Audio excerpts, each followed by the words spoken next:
Wow, this is awesome. I am so excited about this panel.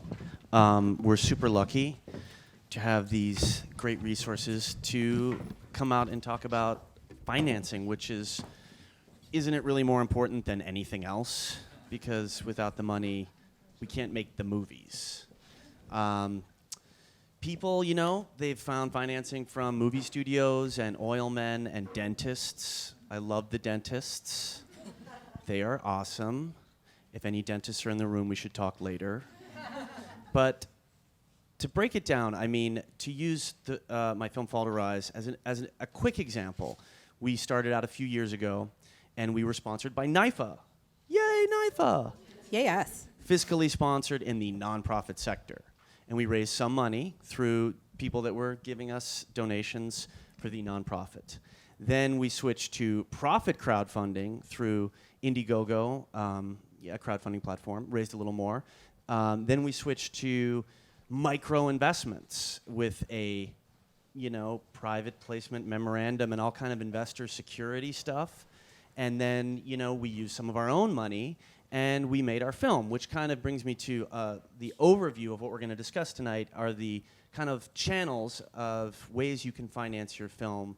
One being the old-fashioned investor, the other being crowdfunding through profit or nonprofit kind of way, and the other being grants and other wonderful things you can get from foundations and organizations that might respond to the theme or nature of your project. So that's kind of what we're going to discuss. It's sort of going to be an overview because obviously these are some heady topics for actors. I'm assuming, can I see a show of hand, how many people are actors? Nice. How many people are writers/actors? How many people are writers/actors/directors? And how many people are writers/actors/directors/producers? How many people are dentists? Okay. Oh, nice. There's one in the back. Awesome. So why don't we open up to this awesome panel? We're so lucky to have all these people. We'll start with a few general questions. When is your film ready to be financed, in your opinion? Let's just throw it out there. Anyone can jump in. I will start. Thank you. And just to give a brief intro, my name is Courtney Harge. I am the program officer for fiscal sponsorship at the New York Foundation for the Arts. I'm also the founder of my own theatrical company, Colloquy Collective. So I'm a producer, director, as well as arts administrator. So I push numbers and make art at the same time. Good times. Wait, Courtney, I totally forgot to introduce our amazing panel. Sorry, Courtney, we'll hold that thought. Thank you. And we'll move to Marc. Why don't you introduce yourself? Hi, I'm Marc Jacobson. I'm a lawyer in New York. I've been doing this for about 30 years. I also have a company on the side that does a lot of music publishing and management, and I'm also producing 2 musicals. I was general counsel at Prodigy. Some of you may remember that. I wrote a lot of the Digital Millennium Copyright Act and testified before Congress on that. And I'm the founding chairman of the State Bar section on entertainment law, but we were told to keep it short, so I'll stop. And I have to follow that. Okay. I haven't been doing anything for 30 years to start. I'm Elizabeth Holm. I'm an independent filmmaker, born and raised in New York, living in Brooklyn. All right. I guess to keep it short, most recently I produced and was a writer on Obvious Child, which is in theaters now, released by A24. Previous to that, I made a film called Welcome to Pine Hill, which was put out by Oscilloscope in 2013. For the past 3 years, I was the film program director at Kickstarter. But as of this May, I'm now finding my way as a full-time writer and producer, which is a crazy thing to be able to say. But I love Kickstarter, and it's an amazing place, an amazing platform and community, and I'm sure we'll talk a little bit more about that as well. We put together Obvious Child through an incredible mix of equity, grants, the tax credit, Kickstarter, you name it, we did it. And I guess, to your point about financing being the most important thing, I think to me the most important thing is having a great story. And oh, sure. Sorry. We know Just that. trying to be controversial. But we will talk more about that later. Hi, I'm Devine, and I manage investor relations for Slated. And for those of you who don't know, Slated is an online marketplace for where filmmakers can meet investors, and investors can find films to invest in. And it's also an introduction site for everyone in the industry to meet each other and potentially get together on projects, among other things. So I'm originally from New Jersey, and I have a bit of a varied career in both film and finance. I worked at William Morris in the motion picture department. I was an agent trainee out in Los Angeles. Then I was a filmmaker. I produced and directed a horror film. And I know when you see me, you think producer and director of a horror film. And then after that, I went to business school at Columbia and got my MBA, went to Goldman Sachs and worked in wealth management, but really, really missed film because you have to do what you're passionate about in life. And found my way back to Slated, where I am now. Awesome. My name is Mike Hansen. I work at 3 Point Capital, finance company with offices in New York and Los Angeles. We do a fair amount of independent film finance as well as sort of some other kind of sectors in the media space.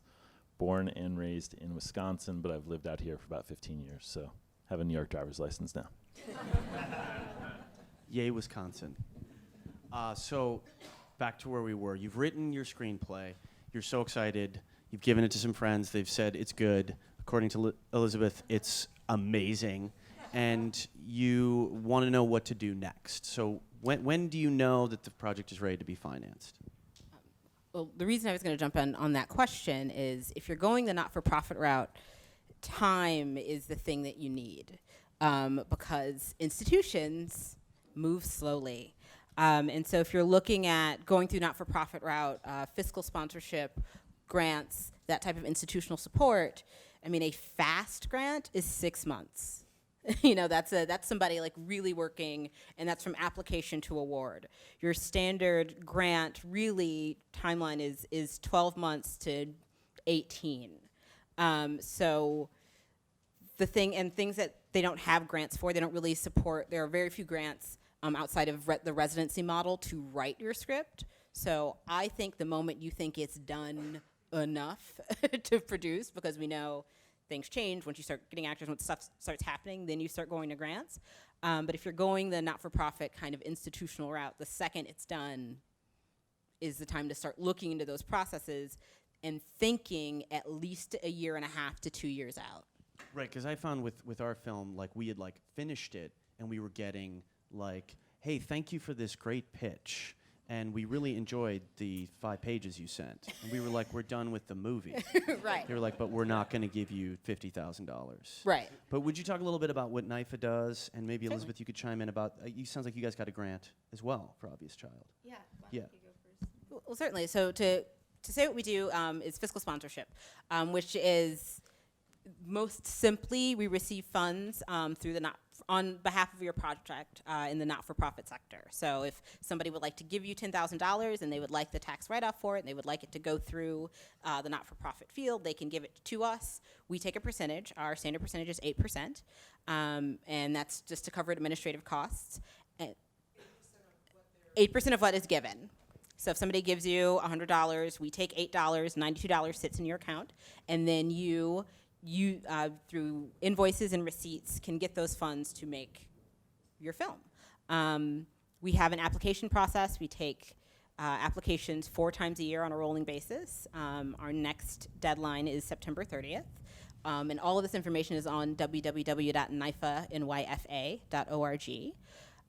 But we are available to talk about the process to really see, because sometimes people assume that the not-for-profit way is either is a right way or is a better way, or and then occasionally a more moral way. Like somebody's like, oh, my film could serve this community, so we need to go in the not-for-profit route. And that's not necessarily true. The not-for-profit space is the right fit for some films and not necessarily the right fit for other films. And I know Jayce can talk a little bit about what that looks like.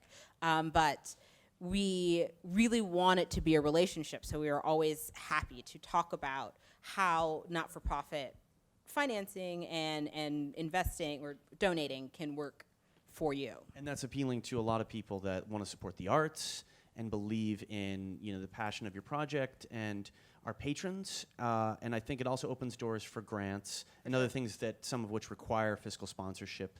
Jerome Foundation, I don't know the specifics, but these names, they haunt me. But all these great grants that are out there. And Elizabeth, can you speak to the process for Sure. Obvious Charting in the grant part of your budget? Yeah, so I met writer-director Gillian Robespierre 3 years ago now at something called IFP. Who in this room has heard of that? Cool. Every hand should go up. It's an amazing organization, really great place to develop your project, build momentum for your project, understand the story that you're trying to tell, and meet potential collaborators to tell it with.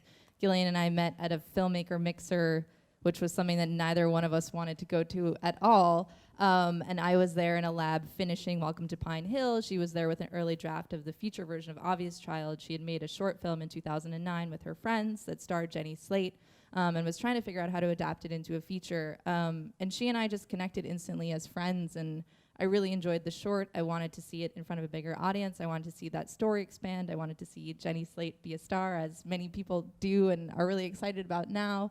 And I thought Gillian had a really smart, funny, charming, honest story on her hands. And so, I think a lot of financing is figuring out who are the right partners. I mean, for the people who raised their hands who said they were the writer, director, producer, and actor, I think you guys need teams. I hope that you're not literally one man or one woman bands. I think when I think about the financing and evolution of our project, it took such a village of, our lawyer, our accountants, my executive producer who helped me find financing, our line producer. I think there's so many people who play a role in this, and so hopefully none of you are going at this alone.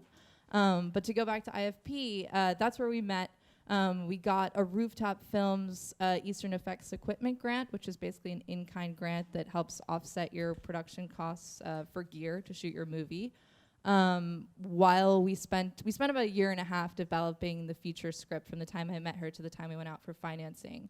And in that time, we were applying for grants. We applied for CineReach, we applied for Tribeca Film Institute, we applied for San Francisco Film Society. These are all great places where the funds are not huge. It depends on your budget, but to me, the grant world was really a place for us to build community and build momentum. And develop. And to develop the project and especially... That space, those grants, right, Courtney, they could run from like $2,500 to $50,000 like max, right? Yes, and they generally tend to run on a percentage of your budget. Right. So sometimes people see, well, I have a $25,000 budget and this foundation awards $25,000, so that's like a perfect fit, and that's not true. What they generally do is like $25,000 of a $100,000 budget. They'll only fund anywhere between, I think, 25 to 50% of a project. So it is important when looking through a grant to see those types of requirements, not just look at a dollar amount, but to look at percentage of your total budget to know if it's the right fit for you. Right. Sorry, Elizabeth, I interrupted you. That's okay. So we got a Tribeca Film Institute Tribeca All Access grant, which was about $15,000. The San Francisco Film Society didn't give us money, which I remember thinking at the time I was kind of bummed about. What they did give us was this thing called Off the Page, which was a sort of in-kind development grant where they flew myself, Gillian, and our 3 lead actors out to San Francisco to do a table read and workshop the script. For anyone who's seen the film or not, it's about a stand-up comedian, and there's 3 sort of critical scenes in the film where she does stand-up routines, and a lot of the comedy from the stand-up was born on that day, giving us the ability to workshop, which on a very limited budget, we shot for 18 days all in New York on a fast shoot. There's not a lot of rehearsal time. You're rehearsing a lot while the DP and the gaffer are figuring out the lighting, figuring out the shot. So while originally I was like, why couldn't they just give us the money that it cost to fly us out there and put us up? That was really short-sighted because ultimately that was one of the most useful opportunities for the film for us to continue to develop and really made the film a lot of what it is today. So I think our film was funded, the budget was made up largely through traditional equity from, a number of executive producers who regularly put money into independent films that come out at Sundance and South by and what have you. But those grants were really helpful in kind of building momentum and community around the project. And then we did a Kickstarter for finishing funds once we got into Sundance to raise money for sound and color and hire a festival publicist and make our poster. But again, it was really to build community, to say there's hundreds of people out there who we don't know who are excited about this movie. 15,000 people watched our Kickstarter video. The project was written about, which when you're going into a festival trying to drum up some attention and you're not the biggest movie, you're not headlining, we played in Next in Sundance, which is kind of a discovery category. It's not competition. It was just a really helpful tool. Like our sales agent said, she was able to send that out to distributors to watch that video where you not only got a sense of the movie, but got a sense of us and who we were and why we were telling the story and why we were passionate about it. So financing for us was really like this, it takes a village thing. And sorry, I forgot to mention the New York State tax credit. That was really helpful. We sort of set up our financing with our equity so that our lead investor got the tax credit back. So that was sort of, mitigated their risk. But it's also just a really useful incentive here in New York where depending on your budget, for us, we get, 30% of our qualified spend back for all of our production and post, all of which we did in New York, which is very meaningful to a project of our size. So there's so many different ways to do this. And usually, and we all- maybe usually did use all of them. Yes. But it was, on top of building community, I think all of it was really valuable for our next projects and even the grants that we didn't get. I'm continuing to write and produce new things and have relationships with those institutions that are like, man, we should have funded Obvious Child, or not, but it wasn't the right project for them, but it was an opportunity to make a connection with people. And I think that's, half the battle. Which is really important, and I should listen to that advice. Is when Can you I go back out to answer your question, though? Yes, go right ahead. The question was, when is the picture ready for financing? And there's two parts to that. One is a script, and the elements of the script have to have 3 acts, a protagonist, an antagonist. All of the classic structures has to be there, number one. And number two, you have to have a budget. If you don't have a budget, but you have a script, you're not ready to get financed. And I know this is 101, and I know people think that, but I've had Very people come into my office and say, I need $10 million for the script. And I say, well, how do you know? Can you do it for $1 million? So truly, you guys have to put a stake in the ground as to what the picture is going to cost. And if you budget it at $600,000, you'll fall under the SAG low budget number, and you'll be able to do it that way.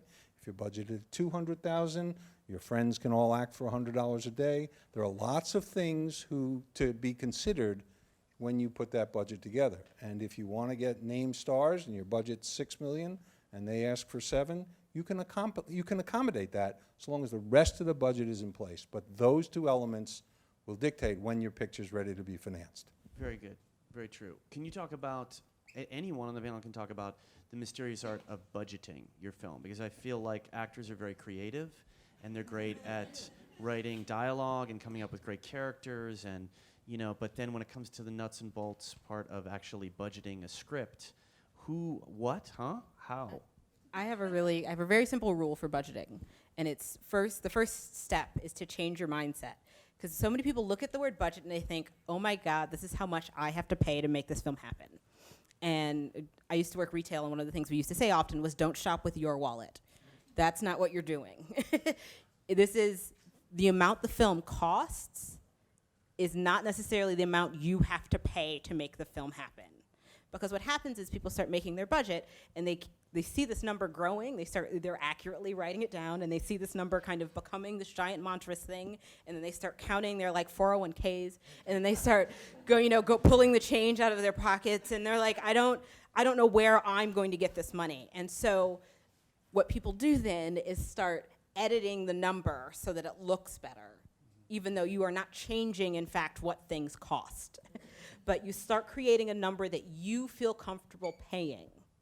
And so that creates anxiety because the number that you feel comfortable paying, you're shopping with your wallet, is not, in fact, what the film costs. So you have to start thinking, this is how much does this film cost to have it made the way I feel it should be done? That's the only question your budget is answering at that moment. Because, as Elizabeth said, there's so much money there's so much support that's actually not money. There's so many things that you might find out that won't cost you that money. Somebody will pay for, somebody can give you equipment that removes things from the budget, but you don't know that until you've written that down. So if you write down one thing, it is a budget is how much it costs to make this project in the way I feel it needs to be done. That's the only question your budget is answering, and that removes the pressure from you. I see And you guys. I was going to say, see also, my I would, investors, sorry, my money go ahead. people down here. I would also add to, if you don't know about budgets, find someone who does, like what Elizabeth was saying. Go to IFP, make connections, and meet people. It does take a village. You won't be able to figure everything out. And an investor who thinks someone who's never put a budget together has put it together is going to question it. Yes. So for starters, I would find somebody who believes in what you're doing and can help you with that, or maybe you pay a nominal fee to, or if It's need money be. very well spent. Exactly. It really is, and it's worth doing. And Knife and Fiscal Sponsorship offers free consultations to our fiscally sponsored artists to work through your budget, just so you know. I think the very formal process is to hire a line producer, give them your script, say this is where I want to shoot it, come back to me with a budget. They'll come back. I think it's going to take this many days. You need this type of crew. The opposite of that is how much money can you raise? I mean, if you can raise $1 million, that's how much money you have to make your film. If you can raise 50, okay, it's a lot smaller if you can raise more. So I think there's two kind of approaches to it. There's a very formal, probably more business approach, would be like, I have a line producer, I budgeted for, shoot in Georgia. This is going to be a 25-day shoot. This is what it costs. Hey, I talked to my, uncle who just sold a company. He said he'd give me $2 million to make a movie this summer. Off we go. Okay, here's It's like backing into the budget. Yeah. Right. Like how much you can raise. So It's almost I'm like making the movie for that. on the anecdote side, a guy came into my office with a budget and a script, and he said it was going to be shot in Coney Island. He wanted to put the cast up in Manhattan, and the cast line was $1.5 million, and the transportation line was $1.8 million. So I said, you have to go now.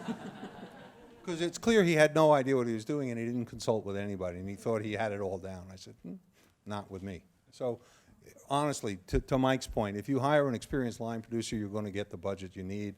And if and I agree with Mike completely, and I agree with what you said too. You got to do your homework. But I think it's also, as you see from the examples up here, like producers when they make films are always raising money. They're always trying to get more money. Like, oh, I got a grant, or I got someone who gave me this, or someone's going to fly me to a festival. It's like, it's a constant hustle to get more money to put into your film. Like, no matter how much you have, you're always going to wish you had more. So it's sort of finding that balance of like, where can you make it and what can you raise?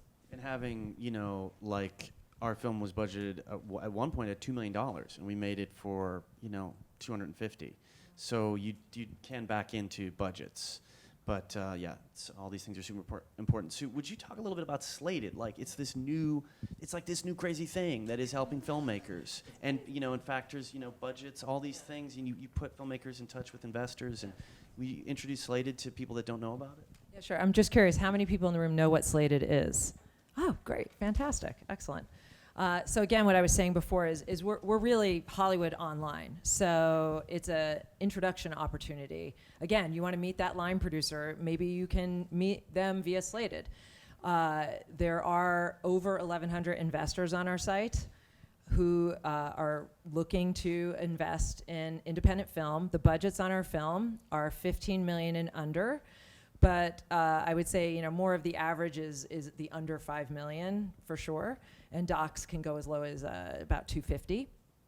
So I would say even if your project isn't ready and you're not on Slated, it's a great site to go on, again, for introductions and to start meeting people and building up your network and seeing what other films out there are doing. There are over 1,600 films on the site, so you can see what successful films, ones that are close to completing financing, ones that have, ones that are just raising. You can track them and follow them and watch and learn. And look for ones that are similar maybe to the genre that you're doing and the type of film you're doing, and see how they're doing it. So it's a great learning opportunity as well. And then when your film is ready, you can put your film on there, and you want to have all the components. Again, you have to have a budget, and ideally you want, a director, some key cast, your producer, because investors, when they look at projects, are going to look at the team and see what your experience is. So that's not to say that they won't take a chance on a new team. People will always do that if it's compelling and your budget's low enough and they're interested in the idea. It's entirely possible, but you definitely want to think about what you're presenting and think, if I were an investor, would I invest in this? Like, if I'm looking at this, you want to wear those two hats. I often suggest, again, having someone who is more business-minded as part of your team, and give them So a producing important. credit. So Give them the important. credit, It's critical. It's critical, because otherwise your film might not get made. And also, do you want to just make one film? Is that all you want to do? Or do you want to build a career for a lifetime and build investors who are going to come back and build, cast and crew and other team that you work with? You want them to keep coming back. So think of it like a business. You're creating, that's one side, but then building up this film, it's like a mini company. Think of it like a business. And along those lines, speaking of business, Michael, why don't you talk about what you do? Because you're one of the people on this panel that actually puts money into films. Sure. Which makes you like, a unicorn. And he's a slated member. We started the company in 2009, initially just loaning against film tax credits. So sort of the New York State tax credit that she mentioned, we would give you a loan against that as part of your production. So the producer would have to sort of raise the remaining equity to make up the budget. We've sort of grown to do all parts of sort of debt. So we'll loan against tax credits, we'll loan against sales if you have them, and sometimes loan against projected sales or sort of anticipated foreign or domestic sales. We have Does done... anyone understand any of that? Okay, good. Phew. Sorry. Thank you. And then we don't do any equity investing, but we do have some investors that use us to sort of vet their deals. And I would say we're much more of a finance-based company, so we do sort of look for these really buttoned-up packages and experienced producers and people who have raised some money already. But we've also seen people come to us and says, I have this budget, I raised $1 million in equity, I don't know what to do, and we've gotten deals done with them and they've been able to make their film. So I guess from a finance side, like, I approach things very from a pure business standpoint. Does this make financial sense for us? I am sort of consistently amazed at how many times people raise money, just with sort of like, I met someone in a bar, I pitched them, they gave me a check for $250,000 a week later, and I'm sort of like, what am I doing wrong with my life? Like, so film has this just magical appeal that so many people want to be a part of that, like, creative process. So I think you kind of have to balance both sides of, like, being responsible and business-minded, but don't lose sight of a lot of people are attracted to investing in film because they want to be in the film business, not because they want to make money or be purely on the finance side. That's really important. So we learned we should go to bars, apparently. What you just And said to the about dentist. what you just said about people investing in films because they want to be in the business is really important. My experience for clients is when they go to pitch someone, I always tell them to not tell them too much that they're going to lose their money, because they already know they're going to lose their money before they invest. And the fact of the matter is they're investing less so in the script and less so in the budget than in you. It's all about you. I mean, I can't emphasize that enough. If there's a new investor who wants to invest in a film and he's got 2 properties in front of him, similar budgets, good stories, he doesn't know which one to pick. He's going to pick the one that the person that impresses him the most, and says that he's honest and he's sincere and he's going to devote 2 years of his life to doing this, nothing else, and he's going to work like hell to get his money back. The guy knows he's going to lose his money. Believe me, he knows it. I think it's also finding investors that relate to your story or to the project and who's attached. And it's that emotional connection that really drives equity investors into the independent film space. Yeah, I would totally agree. And I would say one thing that we have on Slated is so people can put what their interests are. So investors have clicked off a bunch of different tags of what they're interested in, and we're always building that out. So also when you put your film up, you'll see what tags it matches, and then what we do is we have a weekly digest that goes out saying, hey, these films match what you say you're interested in. So that's one way to connect. Of course, you should do your own legwork as well on the site and see what investors share your interests. But it's a great way to sort of really try and start targeting what are people interested in, because exactly, it's tough to get that return on the investment. I would also like to add that there's no way to fundraise without fundraising. And that seems very simple, but so many people are like, well, I need money for my film, but I don't like to talk to people about money, or I don't like to ask for money, or I don't like to, how can I, raise funds without, having to have that conversation? And that doesn't exist. I mean, even the guy who met the guy in the bar at some point said, this film's gonna cost me something and I need it. And then they wrote a check. So one of the first kind of conversations to have with yourself, with your team, is figuring out who is the most comfortable having an authentic conversation about money. And it doesn't, sometimes people think that when you get to fundraising, you have to be a salesman. And if that's who you are, if you were the type of person who, can sell a ketchup popsicle to a woman in white gloves, be that person. And there are in some ways where I recognize that is who I can be. But if that is not who you can be, don't do that. Don't be that person. You have to know what is the authentic money conversation you can have with your investors. Because if somebody thinks at any point, if you have a great story, you've written the budget, you've got all the stuff, but if somebody thinks that you are trying to get one over on them, regardless if they believed in you at one point, they will stop immediately and they will take their money back. And they will give it to the person whose project isn't as good, but who came to them being as authentic and as real as they were, as they could be. Yeah, that's a great point. We were talking a little bit about that earlier in the green room. Why do investors invest? Because you need everything. You need all of this. You need your sales estimates. How do you get those? You need the budget. You need your tax credit, projection. You need to figure out how to get the tax credit. But more than anything, you need to appeal to an investor. A real emotional connection. They have to sort of believe in you and the project, and because they, like Marc said, they know they're going to lose their money because it's the movie business, and they're investors. They have money for a reason, so they know this, but they're investing for another reason. Elizabeth, with Obvious Child, because of the issues and everything, did you find that investors came to the project because of that, or that appealed? Like what brought the investors that you guys got to the project? Yeah, I think, as you said, you have to be comfortable asking for money. But at the same time, I think, a lot of what I would talk about when I was wearing my Kickstarter hat is this concept of you are not really asking for money as much as you're inviting people to participate in something, which involves money. It's not sort of semantics, but it is so much bigger than asking for a check.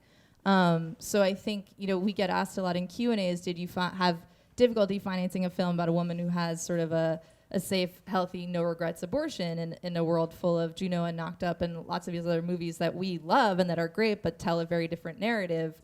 Was that difficult for you? Did you have conversations with investors where they wanted her to keep the baby? And it's, categorically no. If we had conversations with investors about that, they wouldn't be investors in the film. I think you have to know what are the elements of the story that you're trying to tell, the movie that you're trying to make, that are critical to it being the movie that it is, and stand by those and be confident in those and seek out investors who want to be part of telling that story in that way. Not only were we telling the story of a woman going through an abortion, but it was through the lens of romantic comedy. And I think it takes a certain type of person with a certain kind of taste to be excited about that narrative. So from the get-go, there's no, I don't know if putting lipstick on the pig is the appropriate analogy, but, that is what the movie was all along and was precisely what got me really excited about the film. And Jenny Slate was always in the film, and so there was never a question of, well, we like this, but what if we didn't do it with Jenny? It was written for Jenny. So I think as much as that's a hard thing to stick to. When you we have investor conversations. Sometimes they're like, I really love Claire Danes in Homeland. I'm watching that like crazy now. My and wife that's when loves you go, that. Get yeah, Claire Homeland's Danes. really good. The thing I like about Claire is this thing that she does, and actually the actress that we're working with, who we love, has that similar empathy, or bring the conversation back to you and what you're trying to do. And if ultimately they're like, yeah, but you should have Claire Danes in this movie, you go, it was really nice to meet you. I look forward to a project where I want to cast Claire Danes, and I'll follow up with you then. I think it's and Claire's great.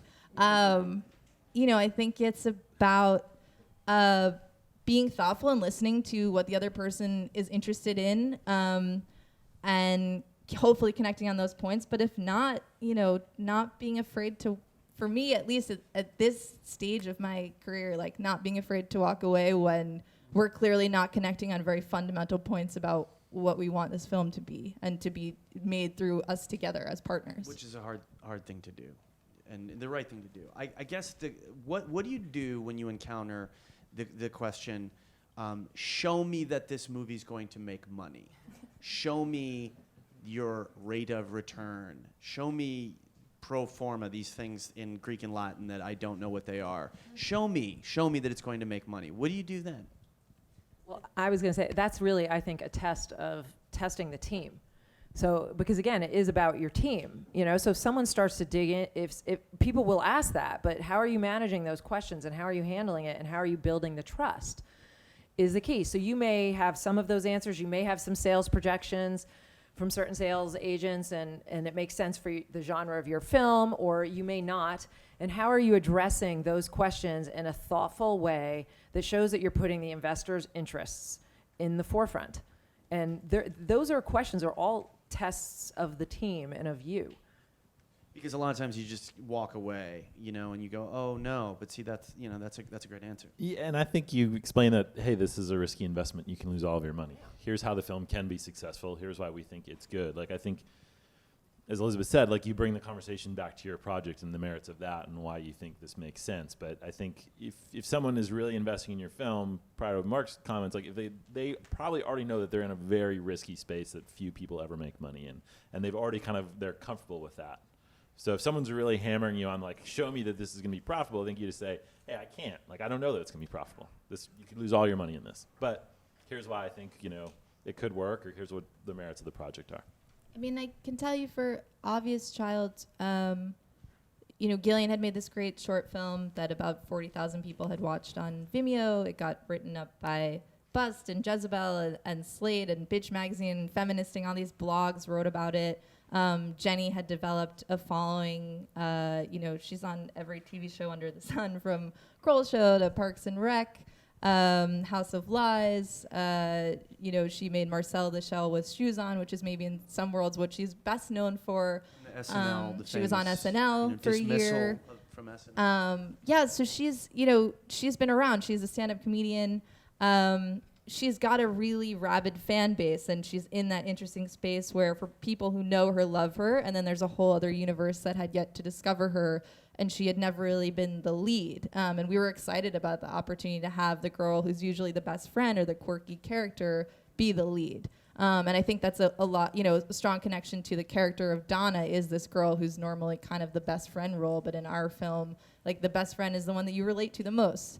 And wanting to see that girl be the lead character. And, you know, romantic comedies were something that we grew up on and loved. It was kind of a dead genre.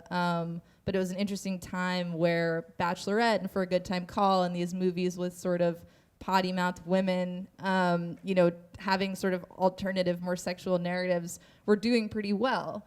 And people were excited about these stories. And for us, it was a subversive romantic comedy that was hopefully commercially viable, but also had this really urgent, untold narrative at the heart of it. 1 in 3 women have had an abortion. 1 in 3 women by the age of 45 will have an abortion. That's a huge portion of the population that has their story that really hasn't been told since Fast Times at Ridgemont High or Dirty Dancing. Love that movie.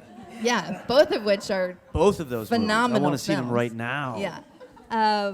You know, it's not, we weren't trying to make Transformers 7, and we never pitched that. But I think there were certain elements in place that, you know, certainly for our investors, of course, all of them wanted to make their money back and knock on everything they actually did. Which is amazing. Which is cool. And hopefully I will work with all of them again. But I think even if they hadn't made their money back, I think we all really felt like we were making something that mattered and that was entertaining, and that was important to them. Yeah. We made it for under $1 million.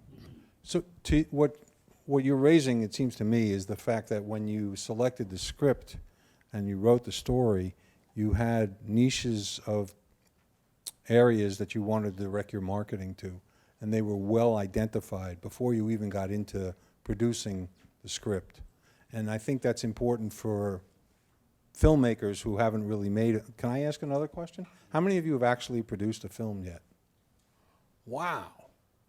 Okay, so you probably know then about marketing your film or knowing the market that your film is going to appeal to before you get started. And that's my only point. You need to understand who that market is so you continue to market to them and know that that's the source of your capital recoupment to your investors. And if you tell your investors that this particular group wants it and that particular group would be interested in it, and they represent this many people in the United States and that many people outside the United States, they'll say, oh, okay, you thought about this. You've considered how to do it, and then you'll end up winning their confidence that they might get back their money. And Marc, on that note, can you walk me through, say I walk into your office tomorrow and I have a script and I say, Marc, someone told me to see an entertainment lawyer. And what do? Do I set up an LLC? There's a guy in New Jersey that wants to, quote, option my script. I don't know what to do. Could you walk me through just some of the basic terms of option, LLC? I guess the first question is, what do you want to do? Do you want to sell the script? Do you want to produce it? Do you want to act in it? Do you want to direct in it? All of those questions are the first things I would ask. What if I say, like some of these people, I want to do it all? I want to act, I want to write, I want to direct, and I want to produce it, Marc. How great is that? How come you came into my office? Because you were on this panel that I went to. Have you done this before? Never. No. Let's start with the basics. Say I wrote the script and we'll work through it step by step. I wrote the script and somebody wants to option it. What do I do? Do you have other scripts? Is this the one you absolutely have to produce This is yourself? the story of my grandmother. It's the only script I have. It's so dear to me. That's why this person wants to option it. It's so good. It's so good. Well, have they made you an offer? I don't know. That's your department. You're supposed to be answering the questions here. Oh, okay. I am. David, are you here? The answer is it really has to, if you're trying to walk through some basic parameters of what an option deal looks like, okay. So Or describe what it is. an option agreement is when the producer actually takes your property off the market and he says, I own the exclusive rights to this property for a period of time. In consideration of that, I will pay you some money now, and then if I can't get it financed during that period of time, which is either 12 months, 18 months, or 2 years, I'll pay you some more money. And then if I can't get it done during that period of time, then you can have it back. That's basically what an option says. The numbers are all over the place. I've done option agreements where the owner of the rights or the owner of the screenplay gets 0 for 18 months or 2 years because they believe in the production company's hype that they're actually going to get it done.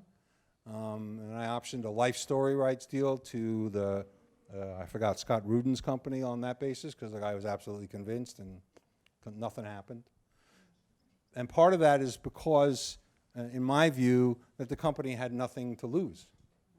So I always tell people that if you're going to give your script away, you're going to give it away. And the likelihood that it gets produced is lower than those that even pay $1,000 or $2,000 or $500 for it because they don't want to lose that money. But you want to make that, if you're the writer, and I'm assuming most of you are, if you're the writer and you're about to sell your script, and that's the fact pattern I have, I'm going to want you to get some money, enough money to make it worth the producer's while to fight to get the picture made. That's the number. And that's a function of your script. Good, very good advice. What if I want to act and write and direct? I would talk you out of it. But what if I want to produce it, Marc? Like, what if I want to produce it? I'm like, enough with this option. I don't want to give my rights away. I want it all. Marc, help me. What do I do then? And Well, I got a guy. my minimum I know retainer this guy, is- Michael, that I met. He's going to give me some money. Yeah, I know Michael. Yes. He's not giving you money yet. I think it's also back to your conversation about being comfortable having sort of the money conversation. I've spoken to a lot of filmmakers who said, I spoke to this guy, he wants to put money in my movie, we're ready to go, I want to borrow money from you. And I was like, well, do you have anything in writing with him? No. Do you know what the deal is? No. Do you know how much money they want to give you? No. You're like, okay, well, I think sometimes people they said they're interested and I was so afraid I was going to lose it that I stopped talking right there. It's like, well, I understand, if someone says they're interested, what does it actually mean? Do you want to put money into the film? How much money do you have? And then I think in the case of optioning, you may look at different investors or different partners differently based on what your role will be going forward. If it's a true option, I option your story, I rights, you have no more rights to anything until my option expires. You may say that's not interesting to me. I want to be able to direct it, or I want to at least be able to tag along and produce it so I can learn how to produce films, or I want to guaranteed act in it. So I think it's really trying to understand like what a deal is when a deal is presented to you. But what do you do then? Like, do you open up an LLC with someone? Does anyone want to speak to like these sort of like complex companies that you might create to an raise LLC money? is really a very interesting animal. It's typically done as a pass-through entity, which means that the LLC itself pays no income tax. It could receive $1 million and spend $1 million, so it would have no net income. But if your picture actually made money, then in a particular year, let's say $1 million came in, and that's all profit. In theory, the LLC would pay tax, but it doesn't. It's a pass-through. So the people that own the LLC are deemed to receive the money. And that's a real interesting challenge for Mike when he goes and tries to lend you money against that LLC or the New York State tax credit, because New York State looks through the LLC too before it actually gives you the tax credit and says, oh, your investor still owes the state of New York $100,000 in taxes, and you're going to get a $300,000 tax credit? Well, we're not going to give you $300. We're going to keep the $100 he owes us, and we'll give you the $200. So you need to create yet another complicated legal tax structure around that so that Mike feels comfortable lending you the money against your tax credit in New York. So the LLC is an entity that we strongly recommend you form if you're actually going to produce the picture and move on. As actors, we also recommend if you reach a certain level of income that you form a loan-out company. And the reason for that is not liability, but actually your pension.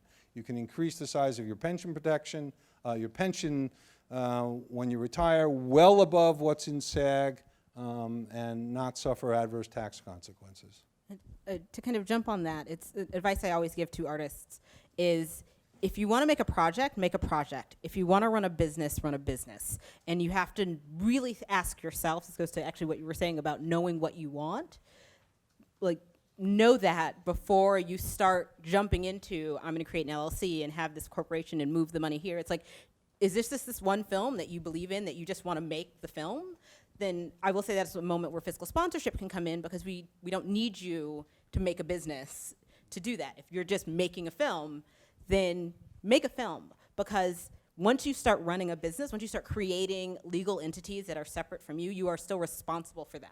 You cannot throw them away. You cannot just walk away from them because you don't want to deal with all of the excess baggage that comes with them. And talk to lawyers, make sure that you know what you're getting into, but don't try to confuse, I want to make my project, so I'm going to start an LLC because that's the only way to make your project. No, there are ways to make your project without having to run a business. You have to be able to do both of those skills if you want to do both of those things. But you correct me if I'm wrong, the vast majority of independent films in the under 5 million space are setting up discrete entities, LLCs, for specific films. Like for every movie I make, I will have a different LLC that is strictly for that film. Whereas I may also have a loan out company for myself as an independent producer, but I wouldn't recommend like having had my investment flow through my personal bank account or my loan out company, as opposed to setting up. We're nerds. We said Born and Raised LLC is the name of the Obvious Child LLC, but no, I totally understand, and I'm agreeing with you. But what I'm saying is sometimes people set up these complicated entities and don't actually understand what's happening and what aren't the right person in the team, aren't the right person in the team to do it, or don't understand that they are creating a business that they then have to run. Right. They're doing a thing to do their business because they've just heard, I need an LLC to make my film, so I'm going to start an LLC to make my film, and then don't actually know what's happening and know that it's, particularly if you're just doing kind of one film because you believe in it and you just want to make it, that there is an option to not have to go that way. And if you go that way, understand fully what that means. Totally. And so do you want to speak to how it works on Slated? Because I know, sometimes if you have one or two investors, you can structure investor agreements. How does it work when somebody on Slated is put in touch with somebody that actually wants to invest in your film? Can you shed some light on that process? Right, so at the moment, so Slated is a marketplace, so I am not personally introducing investors to filmmakers at this time. So that is why I mentioned before filters and different ways to assess, what budget range is an investor interested in, what genre, what are their areas of interest. So those filters can connect people. And then there are ways on the site through tracking and introductions that you can also connect with each other. And as of the moment, the deals happen offline. So we're not structuring, but certainly a topic that we talk about. For Slated, we're very interested in bringing more transparency to the business. And a lot of these film deals are all very complex and all very unique for each project. That's something that we would love to see get more standardized so that it isn't so confusing and complex, both for the filmmakers and for the investors, when they're wondering why they're not getting any money back. Because so many people are taking off the top, and there are a lot of complexities that could, maybe go away is our hope in time. So it's something that we're focused on. But as of the moment, that's something, that's kind of a little more of an investor question. So if you're an investor coming in and there is money already in a project, you're going to want to know what deal that person has and where you're coming in to that particular project. So as a filmmaker producer, you're going to think about those early deals that you're making. So say some investors like, well, I want to come in with X amount, and it seems really significant because it's the first person to come along, and they want to control a certain portion of your movie, percentage-wise. Think twice. Who is this person? What's their background? Don't be afraid to ask for references, and do some background research. Maybe they do have money. Maybe they don't. Maybe even though they do have money, you wouldn't want to work with them for some reason. So that's something that from the producer side, you want to look into. What's that money in? What is it, what's that first money that you're bringing into your film? And what's going to be the impact down the road on further raising of money based on those early deals? And let me put this out to all of you guys. First thoughts from, off the top of your head with your various backgrounds. What do you look for in a project when it comes to you? For NYFA's application process, we make it a point not to curate. And so I can speak specifically to, I guess, not-for-profit and what we're looking for, because we're not looking to get a return on that investment. What we are looking for is that you have set goals and that you've amassed all the resources, or at least identified all the resources to achieve those goals. And so because we are not defining for you what that project looks like, because we are not telling you what your work should be, we want to make sure that all of the things that you've said you've got go toward reaching the goals that you've set for you. I will say we are unique in that way because we are not curating. We deal with budgets as low as $15,000. So we are kind of a unique space in the not-for-profit space for that. But ideally, and I feel like that can work for anybody, you're setting goals. Do you have all the tools or resources? Even if you don't have them in hand, do you know where they are? Can you get to them to make that happen? For me, I look at the team, and if the team isn't well formed yet, I have a little offer that I give to people where I help them form the team, and that's a set of compensation that's different from being production counsel or financing counsel on a picture as well. So you could come with a script and a budget. I had a guy come in earlier this year who had a $15 million budget and a script and had zero experience, but had a backer. So I said, okay, I'll make a deal with you. You pay me this much for a limited period of time. I'll introduce you to more people. I'll try to help him work for you, et cetera, et cetera. And that's what we did. And then in that deal, I also made a deal with him for the production work and the financing work as well. So I stage it, and that's just something I do, and it's a little unusual. But the essence is, if you don't have the team or the village to make the movie, you're never going to get there. I guess I look for a few things. One sort of goes back to something that a lot of people on the panel have said, which is people are investing in you. So working with a writer or a director or a fellow producer, I'm looking for someone that I would get married to, like someone that I would, be okay to fight with and appreciate the fight and learn from that experience, someone that I'm not going to get sick of, someone who I think is as creative as they are reasonable, which is rare in this town. Someone that I'm going to enjoy working with. I think these people are my partners, and I'm not, if I were doing this for the money, I would be in a very different business. So knowing that this is my day-to-day of the person I'm going to be talking to, I want to have a good working relationship and friendship and mutual respect of each other. I also think I'm looking for stories that are not necessarily untold, but told in a unique way, and whether that's the narrative itself or it's the voice behind it. It could be a character that I've never really seen before, really authentic dialogue, a meaningful story that I think has been sort of underrepresented in cinema. I think there's just so much, I hate the word content, there's so many stories out there that have been told and continue to be told, and what makes yours original in some way, I think, needs to be very clear from the beginning. And then, personal taste thing, I'm looking for stories that have real empathy for their characters. I think if you don't love and understand and care about these people, why should I? And it doesn't mean that you have to be super easy on your characters or this story, but having some way to connect to them and to feel for them, those are the kinds of movies that I like. But for me, at this early stage of the stuff I'm working on, it's not like it has to have this level of talent or some like foreign pre-sale setup. Like it's not about the package of the film. It's really about the filmmaker and the story, and the rest is, for me to figure out. Sue? So I would say I speak to all the investors on our site, so I hear everything under the sun. So every investor is looking for something that's just a shade different than every other investor. So that I think offers a lot of hope, for starters.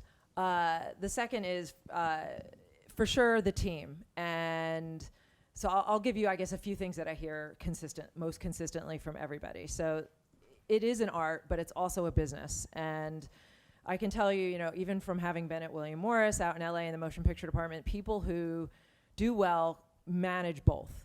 And if you can't do it on your own, that's fine. Some people are pure artists. We'll try and find a business partner. It really does have value, and it can't just be anyone. It has to be someone that you could be married to and fight with. But it's critically important, and so that becomes your team. And have you done social? I mean, we referred a little bit to social media. Have you built up a following? Have you built up an audience? Do you have a point of view? Is it maybe just for your project on social media?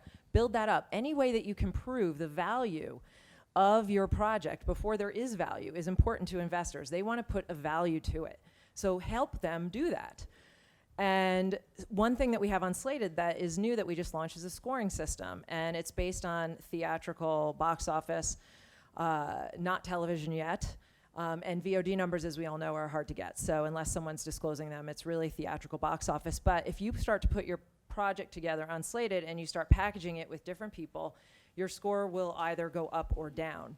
And it's a good way, as a version 1.0, it's a tool to use to see what the value of your project might be in the eyes of the commercial audience out there, in terms of investors, in terms of distributors, in terms of sales agents, et cetera. And those people are important. So you have to be very passionate about what you're doing. It's critically important. You have to know why you're doing it. You have to create a business plan. You have to be thoughtful. Think like an investor. It is a business, even if it's just one film. I think we look for someone who's made a movie before or is on a team where someone's made a movie before, and that they've raised some money. Because if you have those two things, to me, that kind of covers the rest of it. It means someone on the team is passionate enough about the story that they were able to convince someone to write a check. We get people who call all the time and say, I want to make a $10 million movie. And I say, great, how much money have you raised? 0. Have you ever made a movie before? Nope. It's like, hey, I want to make a $10 million movie too, but I'm in the same boat, so maybe we can help each other. But so I think it's those things, right? Because if you've gotten to that point, you've probably solved the marriage issue. You've found people you can work with. Someone has convinced someone to actually write a check, and you have the money in an account, which means you've probably also set up a bank account, which means you probably have a company that has a bank account open. So it hits a lot of I'm proficient at getting things done correctly because I have money in an account and I have someone who's made a film before. And Kickstarter and Indiegogo are good for that. You can raise, you don't have to raise $1 million. Investors love to see even that you've raised 10,000, 50. It shows that you've accomplished something, that you've brought money in, that you have an audience, that people believe in your project. That's very valuable. The other thing that I've found over the years is that the most creative part of making films, and maybe you guys will attest to this, is not the script or the casting, it's the financing. And I mean that sincerely, because I did a picture about 5 years ago, and the final call on the financing had 22 people on the call, and I was counsel for the picture.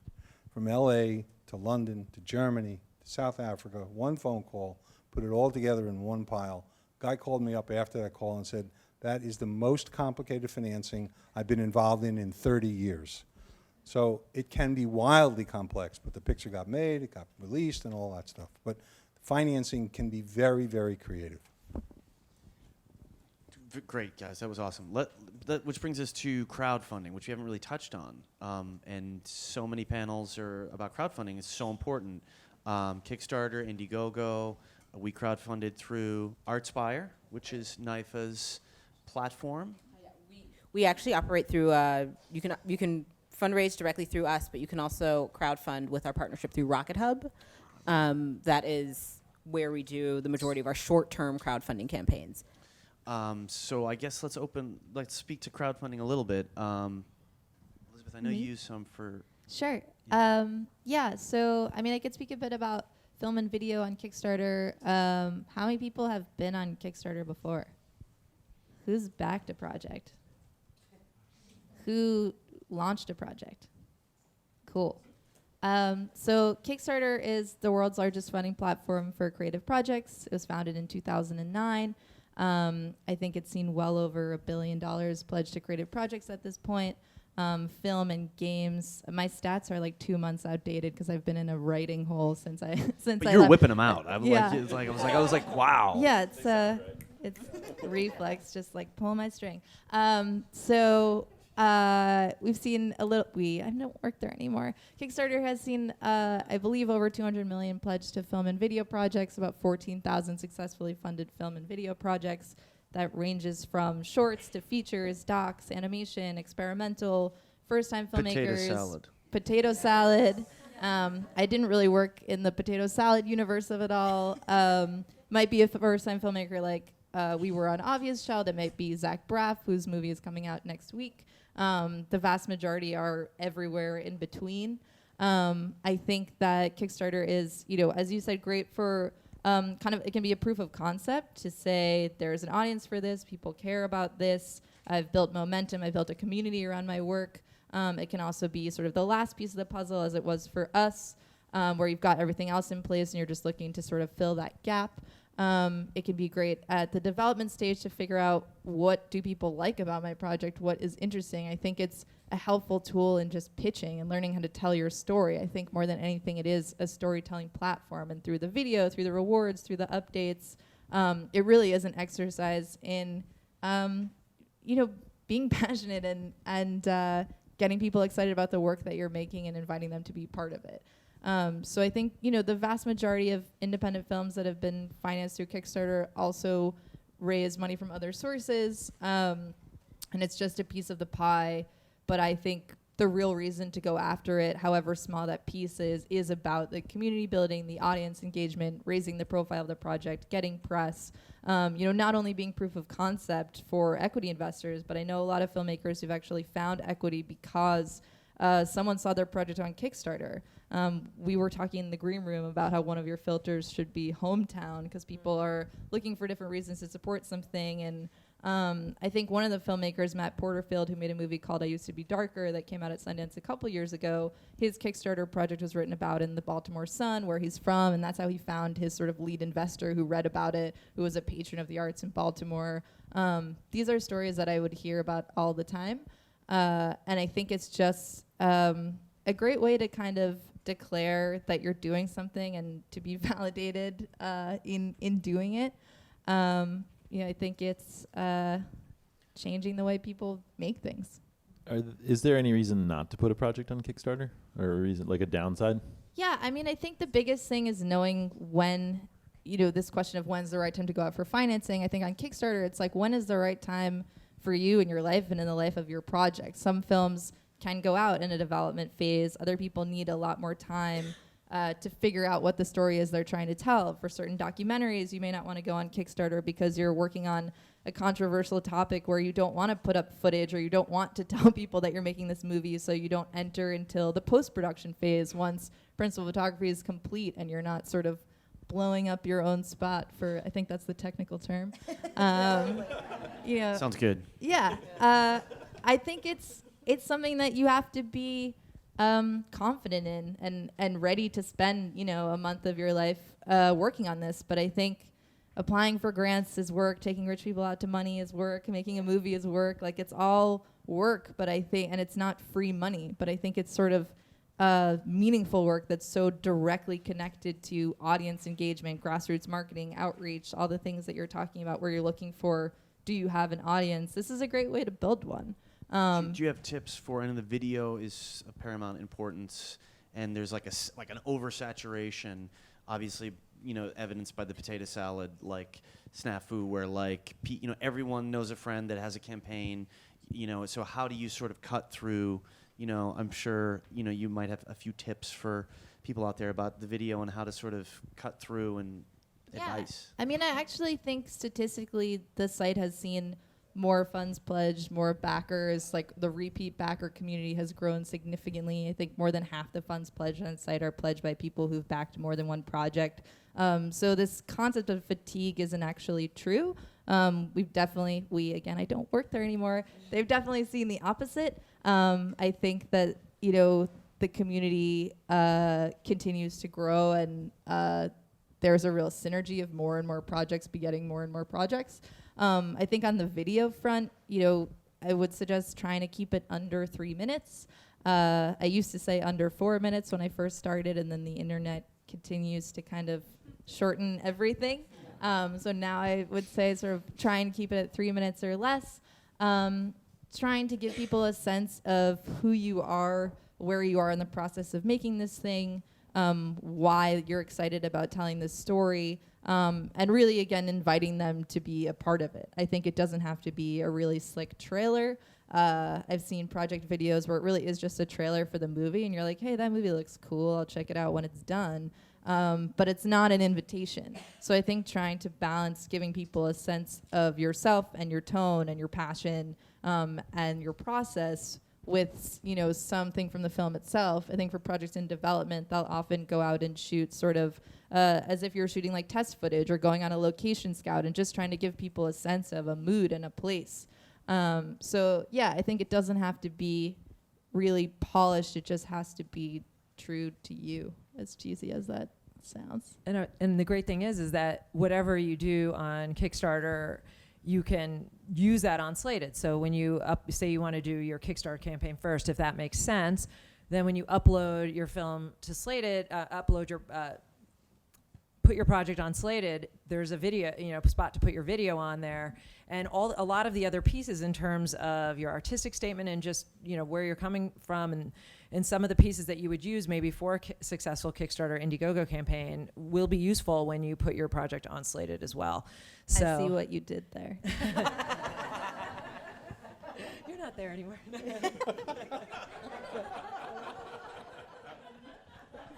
I would also like to add to connect to your community. Like, so many people think that I put it on Kickstarter and then all of the investors and all the people from outside of my personal contact list will find my project, and that's where it will come from.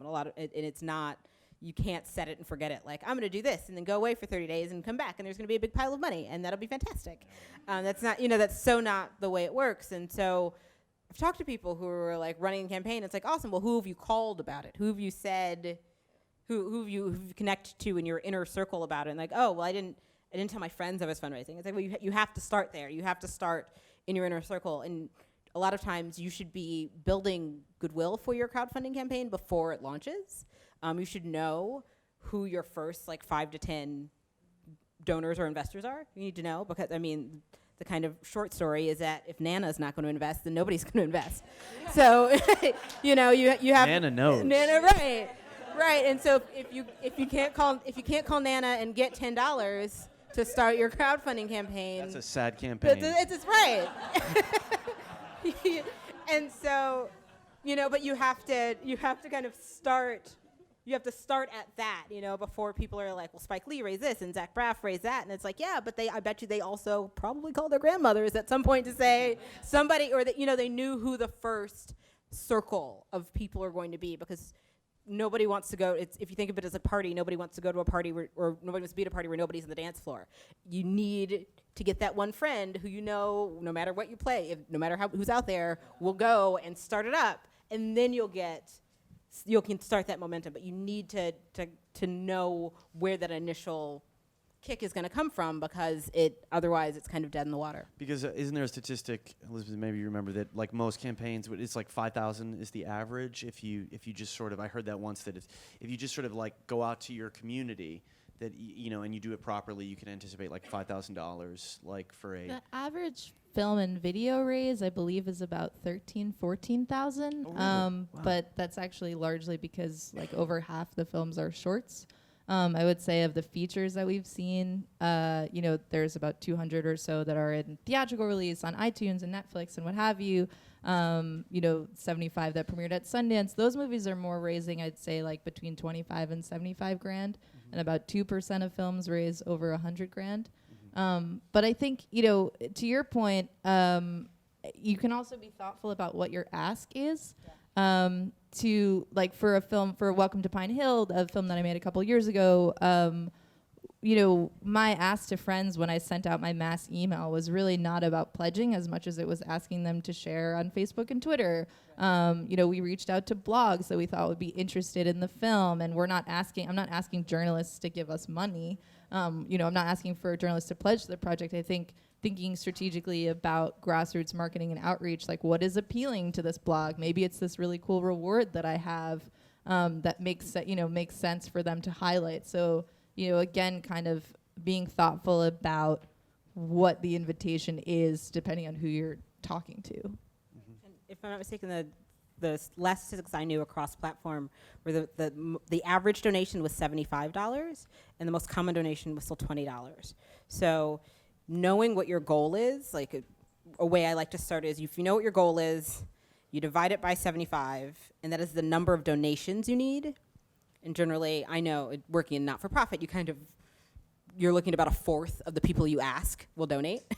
So you divide it by 4. So if your goal is $7,500, you divide that by 75, you get 100 donations. That's what you need, 100 donations of varying types to get to your goal, which means you need to have a network of about 400 people, like dealing in small numbers. And that means that just lets you know, do you know enough people? Have you engaged enough people? Are enough people activated to get you to the goal that you want?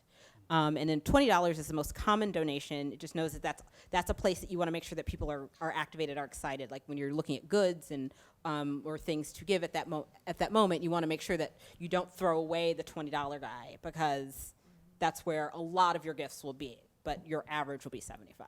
That's from what I got. And now we've been covering a lot of like where you get the money, crowdfunding, investments, all the grants, all this stuff. I guess can we just sort of go down the panel and talk about the ask, like just the concept of asking for money? Because when we were at NIFA, at least that's something that never even occurred to me, is the concept of like you have to like sort of touch people 3 times and sort of the etiquette and sort of the like not the kind of the way that you ask for money. I mean, do you guys want to sort of touch briefly on the concept of asking for money, and sort of, we've touched on it a little bit, but just sort of like, oh my God, how do I do this? Why don't we start with you, Michael, on that side? To me, it's a numbers game. When you said those stats, I got so excited that those stats, right? Because it's like, that's what I tell people. It's like, well, how many people did you talk to? They're like, oh, I don't know, 4. And you're like, well, how many said yes? They're like 0. Okay, I was like, ask 100, see how many out of 100 ask. It's like, do that math, know what your kind of close ratio is. And then I know when I raise money, it's like I usually start with the people who I know are going to say no, and I go through my pitch and I hear what are the questions they ask me that I just get totally stumped on, where I'm like, that's a good question. Let me get back to you. And you're kind of like, oh, I blew that one. So, but then you're like, what is the good answer to that? So then when you get to the people you think you have a better chance of closing, they ask those questions, you're just like, bam, it's this and it's this. And it's exactly how you brought that Claire Danes thing back. She's got great empathy, and our star has great empathy. So it's like, it's like you're always practicing and sort of evaluating, like, what did I do wrong? How do I get better? And then just like double the amount of people you think you need to ask. And I would say, like, when you're asking for money, it's good to be thoughtful. So I always say to people, think about what the other person wants. You know what you want, and think about what they want and how you can give them what they want and get what you want. So if they care about, for instance, I think I donated on Kickstarter to this sidecar dogs. I have a dog. I love my dog. And I saw this dog drooling in a sidecar. That was like it, $50. I don't know. That's all it took. But, but you just want to think about what's important to people. And so if you can tap into what's important, so if you've been building up your social media, you might know who's been responding to you or who is out there in the universe who cares about the topics that you care about, whatever your film may be about. And it doesn't have to be a doc to have this apply. So you really want to tap into the universe of what they care about. And if you can approach investors in a thoughtful way, you'll be leaps and bounds ahead of other people who are sending the form email or just trying to reach out randomly. Because that's what, again, is going to pull the trigger, since most of them probably know that it's risky to invest in film. So think about what they want and how you can deliver it and approach those people thoughtfully. I guess I said a little bit before, thinking about it as more of inviting people to participate in something. As you just said, approach people thoughtfully. I wish that it went without saying, but maybe it doesn't. Be a human. I think asking for money is ultimately a very significant but very small part of the sum total of things that I do to make a movie. And I think, similarly, if you're sitting down for a drink or a dinner or a meeting with some person, hopefully that ask is somewhere in the conversation, but it's not the sum total of the conversation. Which is not to say be deceptive and ask them about their kids, even though you don't give a shit about their kids. Hopefully you do give a shit. Hopefully these are people that you want to know. Ask them questions. Find out what they're working on. What are they excited about? Where are they from? How did they get into film? These questions teach me a lot about these people, and I can kind of put together in my head what I think might be interesting about my film, having learned something about them. Or I forget about my film and I'm just like, whoa, this person's really interesting. They are so not right for this project, but they're really cool, and I'm so glad I met them. I think the ask is buried in a larger conversation, and again, not deceptively so, but how would you want to be asked? I think it is so much more of a date and a longer term relationship than this question that you're hoping for a yes or no answer. I think it's really a long game. I have yet to be in a situation where I walk into someone's office and 47 minutes later they hand me a check. I think all these things are long conversations, and so maybe trying to not just go for the ask, I think, is valuable.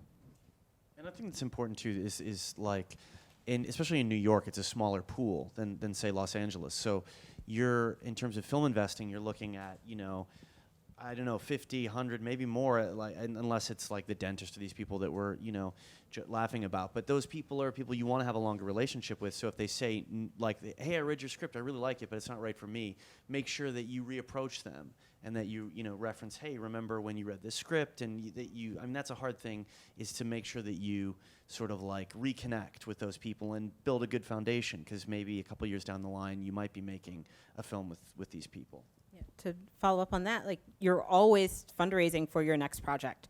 So don't get so excited and so put so much pressure on this ask that if somebody says no, that all of a sudden you'd burn that bridge, because Jayce just said, the entire world is far smaller than you think it is.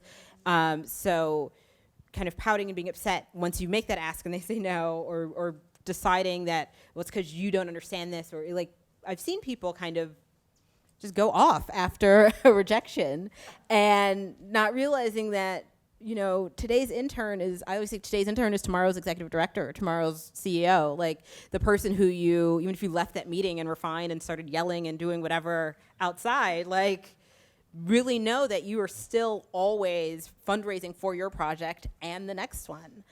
So be a human being, like have real conversations with people. Don't just throw out and ask. It shouldn't come out of nowhere. They should know that this is what you're trying to do. Be authentic. And I will, not opposite advice, but it sounds contradictory and it's not, but don't code asking for money. When you want money, ask for money. People will say, I need support, or I need, you know, I need your advice, or I need this, and those are all great things. I'm not devaluing them, but the moment you need money, make an ask for money. Say, this is what I need, or I need equipment, or what do you genuinely need? Once you have that conversation in a way that's not coded, because I promise you, a bunch of people will support you. Everybody will support. Everybody wants to be a part of it. Very few people will write checks or will give you equipment or will give you something, the thing you need of value. And more people will give you those things if they know exactly what you are asking them for. I agree with everything. There's one, I would summarize it quickly and say you're building a relationship with somebody, and that's ultimately what you want. You want to understand what they're interested in, and you want to appeal to that interest, and then when you're done appealing to that interest, you want to ask for the money. Don't forget to ask. I'm going to give you an example of what not to do, because I recently did a panel, and a woman sent me an email the next day. It said, I'm doing in a 6-sentence email. She said, I'm doing a movie about lesbians. It's going to star this person, this person, this person. I met you at this panel. Number one, how do you get involved in films? And number two, would you invest in the picture? So, I mean, just don't do that. I have no relationship with this woman, and I gave her that answer. I said, you sent me an email. I met you for 30 seconds afterwards. I'm not going to invest in your picture, period. And she wrote back, and it was clear that she had, I was just trying to enter into a conversation with you about what the picture was about, but she asked too soon, for your point. Way too soon. I don't know anything about her. So it's a movie about lesbians. Okay, what about them?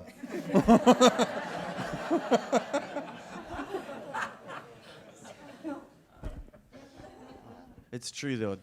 To know when to ask, we threw a big fundraiser for our film Fall to Rise and at a friend's loft, and like Mikhail Baryshnikov came. All these people came, and we showed like 20 minutes of the film, and people were like, "Oh, it's awesome!" And we were like, "Thanks." And if you like the film, we'd really appreciate your support.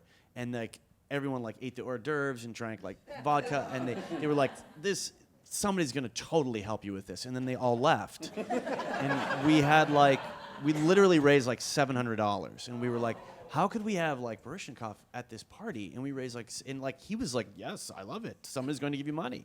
And like, so a couple months later, we had the same party, but for like 20 people that had paid like $600 to attend and knew that they were going to invest money. And we walked around with those like squares and credit card machines. And we raised like, I don't know, $8,000 or $9,000 or something, because those people were targeted. They knew what they were coming there to, it was just it was like completely focused, and we were like much tougher about the ask. Like our friend who owns the loft and, hosted the party was like, you lock the door, you don't let anybody leave. Because like last time he was like tapping me like they're all leaving, and I was like, yeah, they had a great time. They loved the 20 minutes. And he's like, yeah, but you're not getting their money. And so like then literally like the bolt went, and I was like, like the credit card machine went. And you have to know when to ask and when not to ask. But before we open it up to questions, let's just touch briefly on some things that are like the advanced levels of like attaching A-level talent to your project, which I know comes into play on Slated and financing and with stuff that you do, Michael, and obviously Marc. Like how would one attach a star? Is that important? We can just sort of touch on that briefly, because it's tough. It's tougher to do.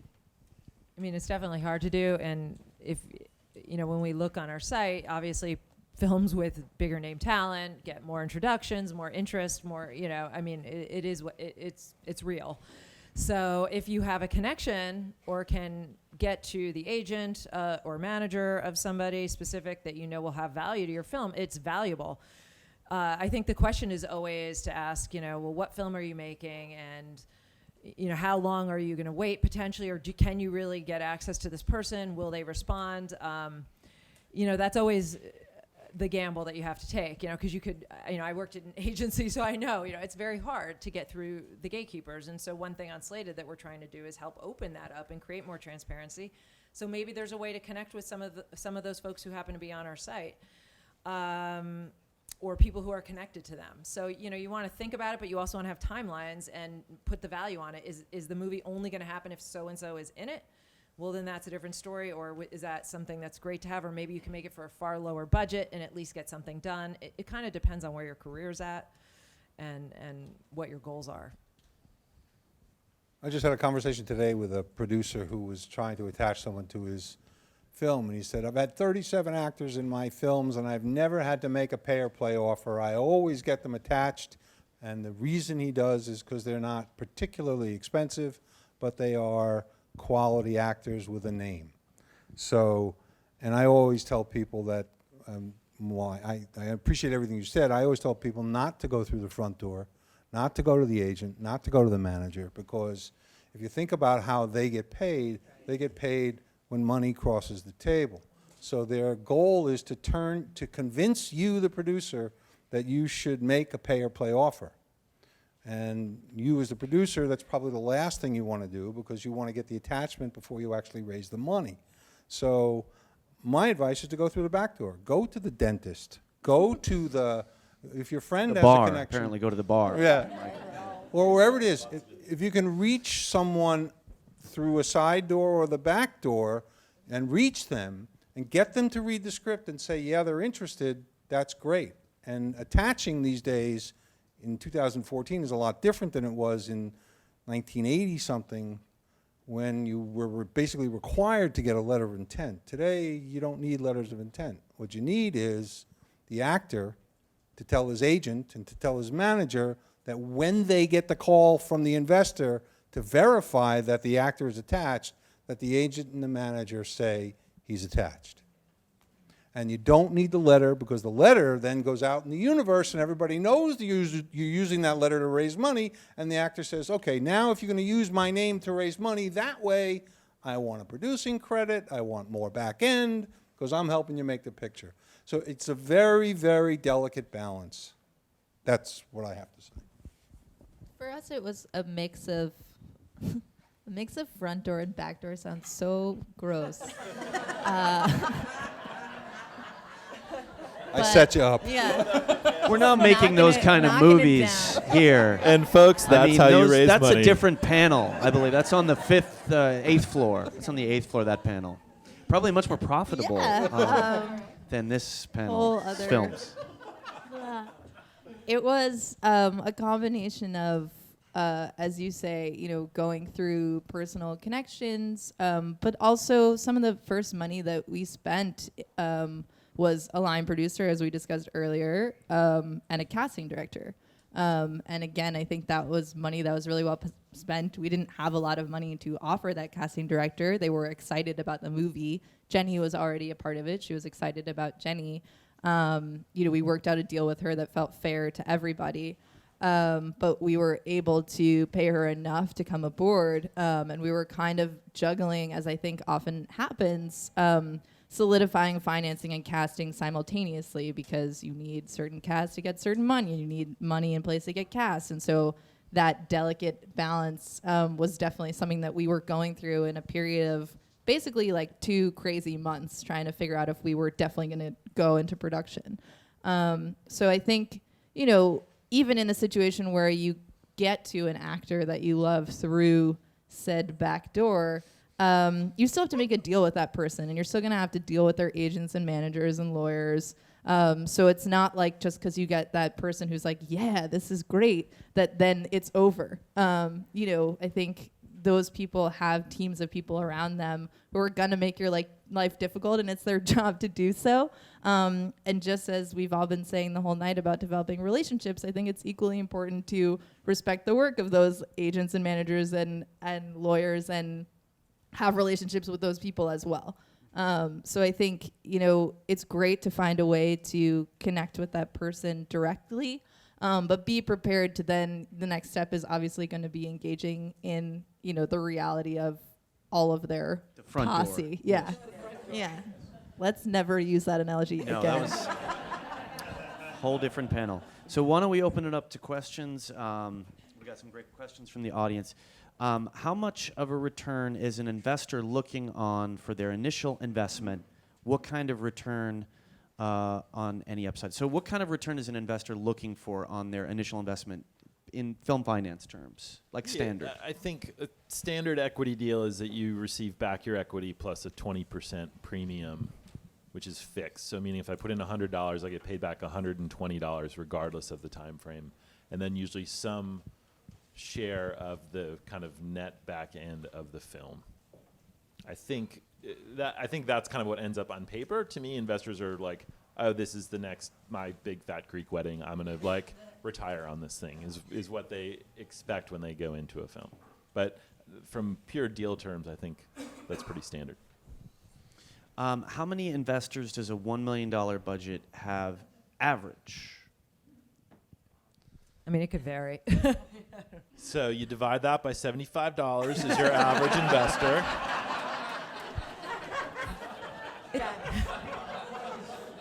I think something to think about is how many investors you can manage.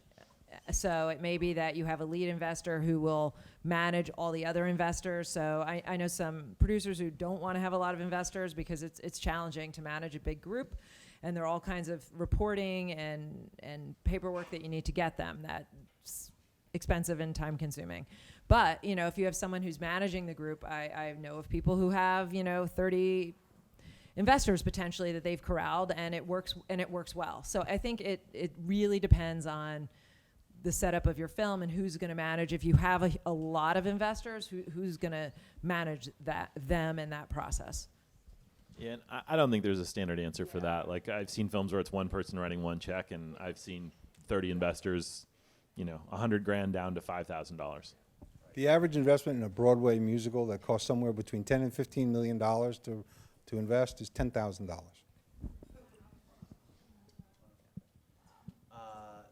Does NYFA have minimums or maximums in its fiscal sponsorship model?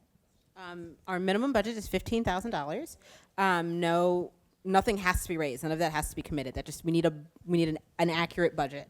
We have no maximums. It's interesting. If you have a book you want to turn into a film, can you get a funding grant to hire a writer to create a script? I would say it really depends on the type of grant you're looking for. I mean, if one is it your book? So that we're going to start with is it who owns the rights to the property? So that's just kind of the first question. But that's where you look at individual artist grants.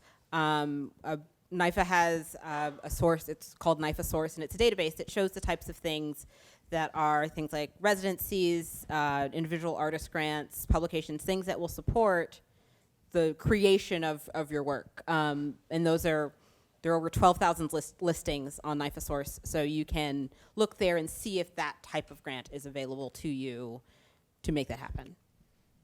That might be very material dependent as well. For sure. And also knowing that grant applications are like a form of school hell.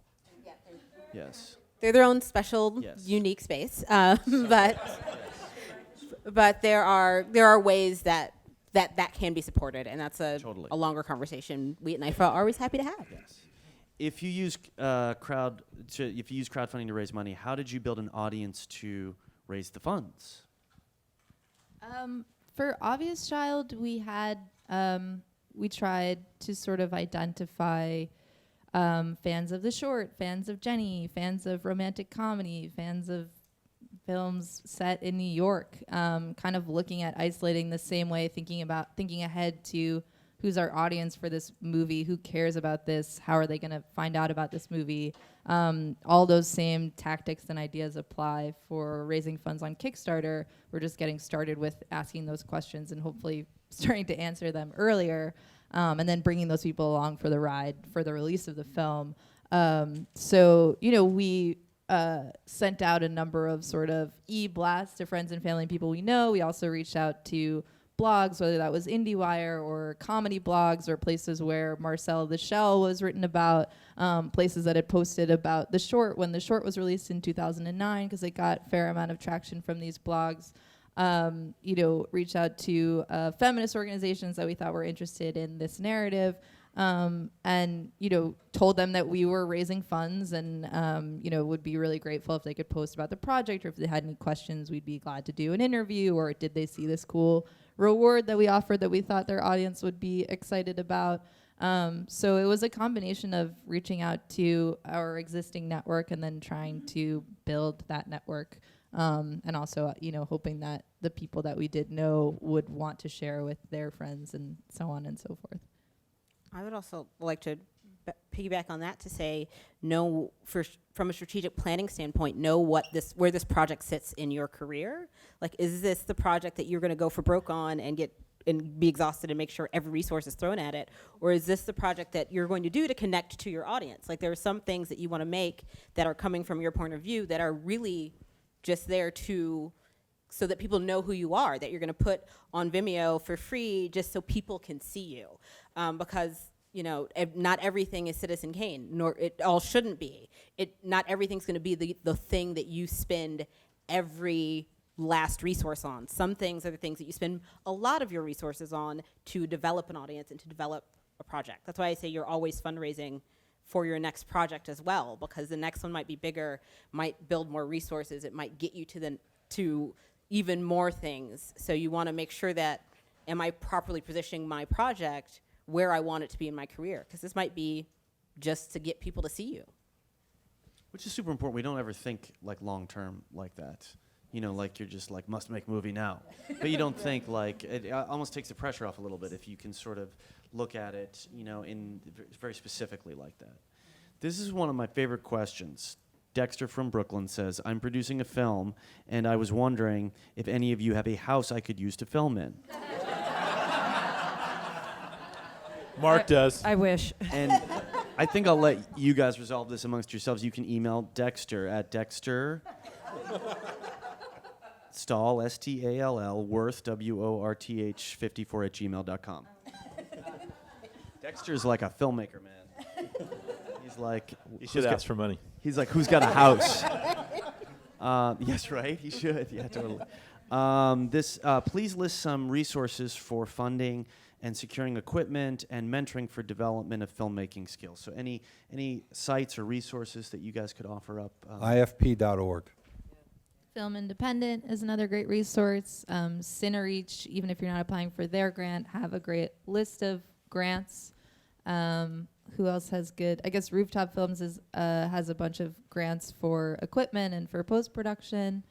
I think what else is good here in New York? DCTV, which is more documentary-oriented, but also just a great resource for low-budget independent filmmakers. If you're like I said, Knife a Source. If you're looking for foundations, if you're trying to go that route, the Foundation Center. Blogs like No Film School is a great resource. Local arts councils are also good places. Local arts councils are a great place for kind of amalgamation of resources to get a lot of different resources. So Lower Manhattan Cultural Council, Brooklyn Arts Council, Queens Council on the Arts, Northern Manhattan Arts Alliance. Those types of resources are a great place because they can generally connect you to other resources. Also, there are meetups. I know NIFA hosted one, particularly for filmmakers in Brooklyn a little while ago, but meetup.com has some of those things to see where filmmakers are going to connect. And IFP's new headquarters in Dunbo is pretty phenomenal. If you haven't been over there, there's lots of stuff going on there. The IFP, they opened up a new giant space in Brooklyn and Dunbo. I have a fiscally sponsored production company. Would it be more or less fruitful to switch to for-profit to find funding? And what are the options for both? I am aware nonprofit can't ask for investors, only donations. So the pros and cons of switching a company from a for-profit to a nonprofit. Marc?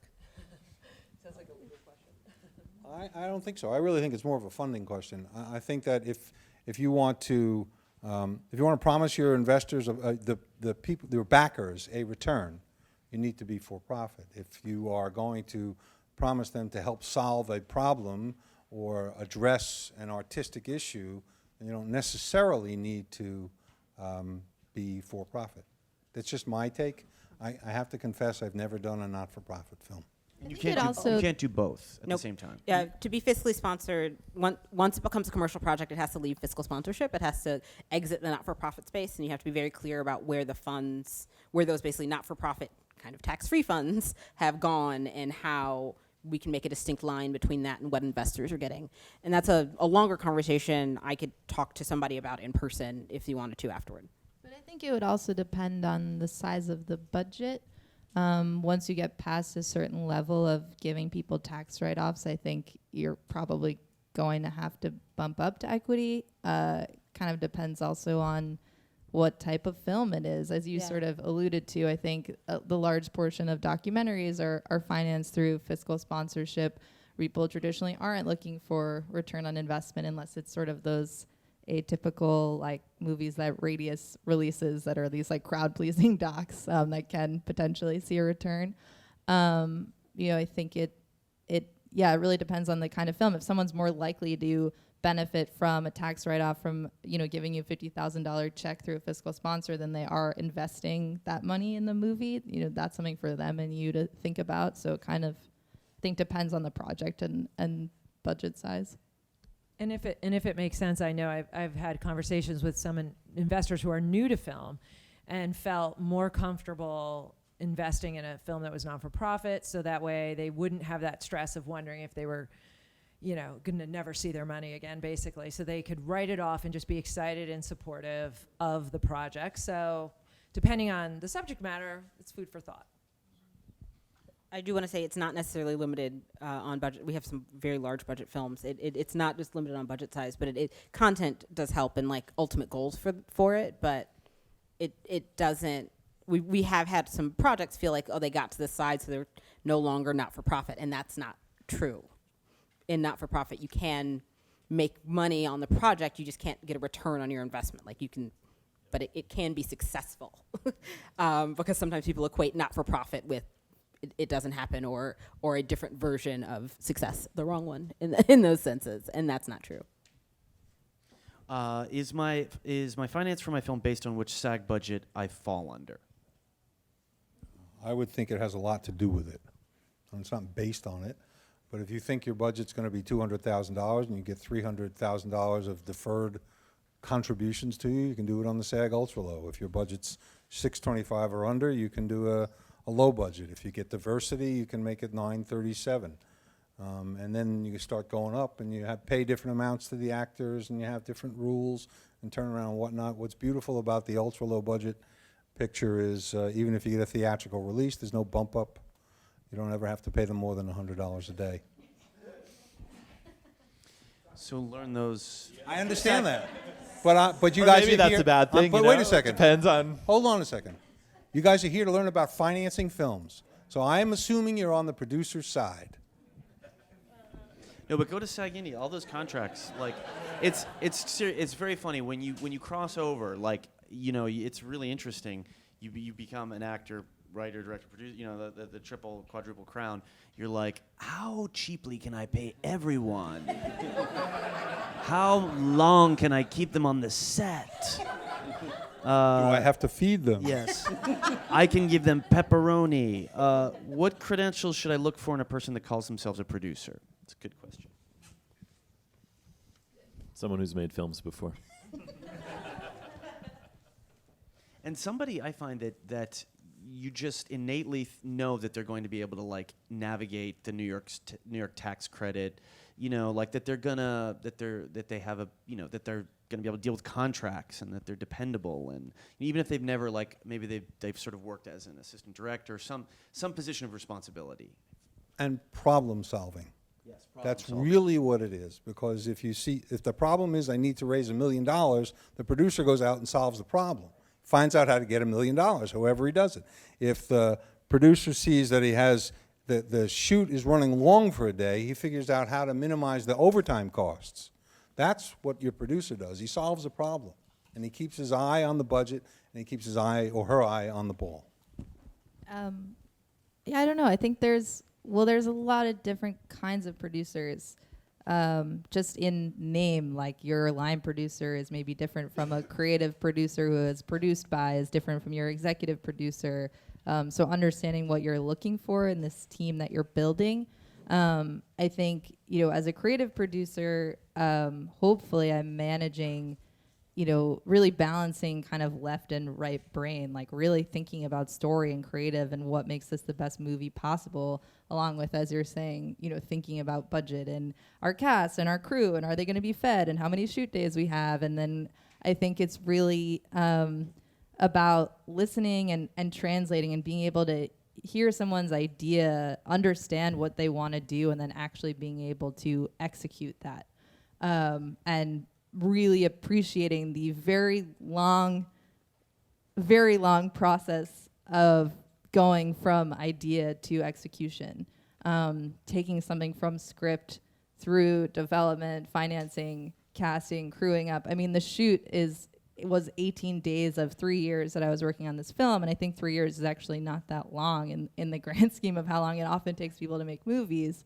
You know, once production's over, you're in post. Once post is over, you're applying to festivals. Once festivals are over, you're, you know, looking for distribution, or you're looking for distribution on the festival circuit, or maybe even before festivals. I think you're looking for someone who's always thinking about the next step and is already kind of working on it and anticipating your needs and the needs of the film alongside that. But I think it needs to be somebody who can communicate, you know, you can communicate your vision as well as you do, because they are, you know, an extension of you and the project. Good producer, so important. This one we touched on a little bit. How do I figure out my film's budget?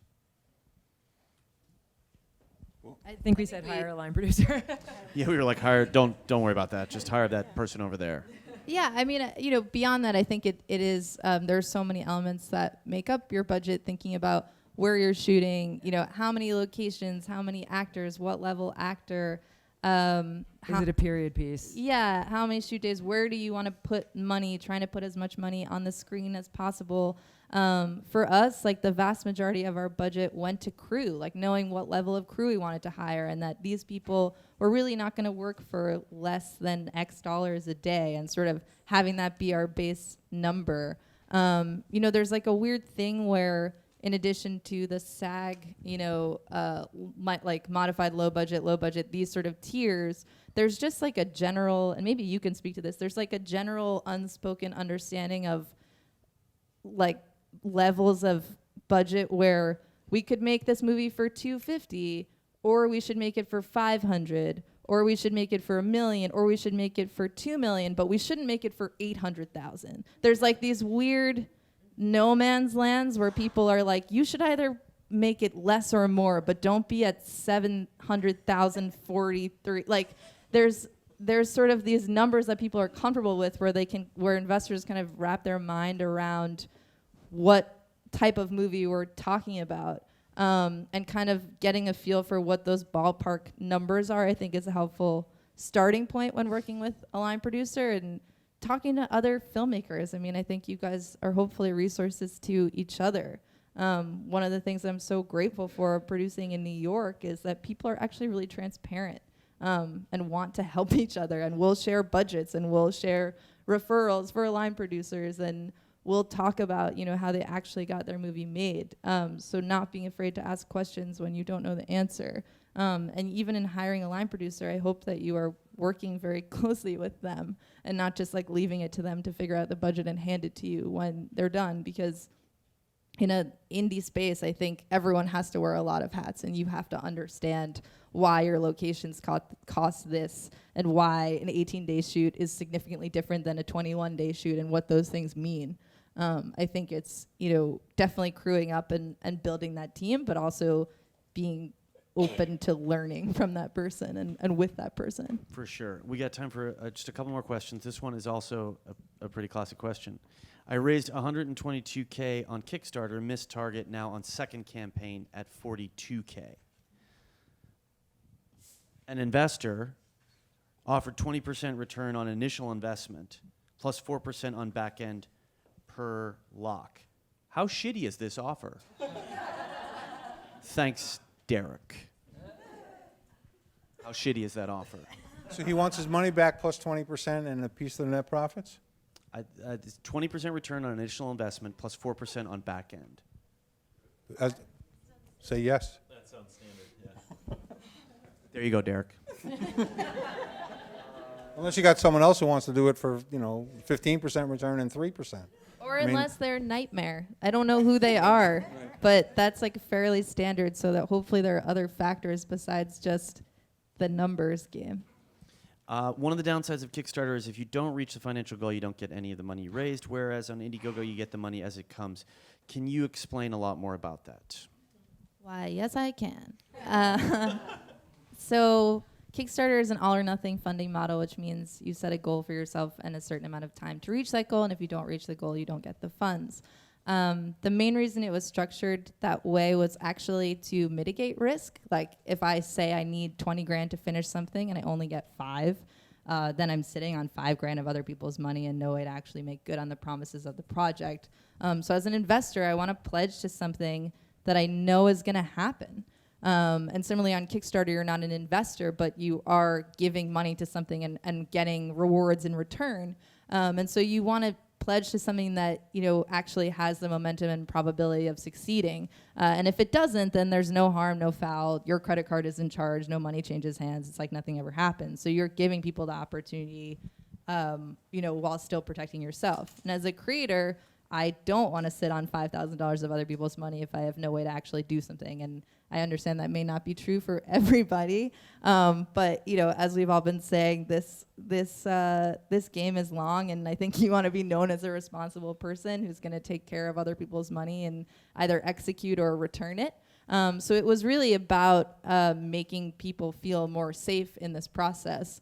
But I think also, part of the reason Kickstarter has seen more funds pledged exponentially and more backers than any other site exponentially is because this all or nothing thing really builds momentum. It's encouraging. It's inviting people to really come out and rally around you, come out of the woodwork to help you cross the finish line. Without that kind of novelty of the first few days or urgency of the last few days, I think these things really become like a pass the hat where it's just sort of, I'll take whatever I can get. But filmmaking and raising funds for making movies is not about putting out a tip jar. You have a clear goal, you have a clear budget, you have a clear thing that you need to meet in order for it to happen. So it's very much, it's decidedly not the kind of keep what you raise model, because that doesn't really seem true to the spirit of actually executing a creative project. To that point, make sure when you start your picture, you have enough money to finish it. Before you start the picture, have all the money to finish it. Before you start the picture, make sure you have all the money to finish it. Some of us don't do that. And this person just says a good resource is filmfinanceguide.com. I'm not familiar with that, but it sounds like a resource that I want. So this is awesome. Let's thank this amazing panel. Thanks, guys. Great panel. Thank the SAG Foundation for putting this great panel together, and thanks for coming out.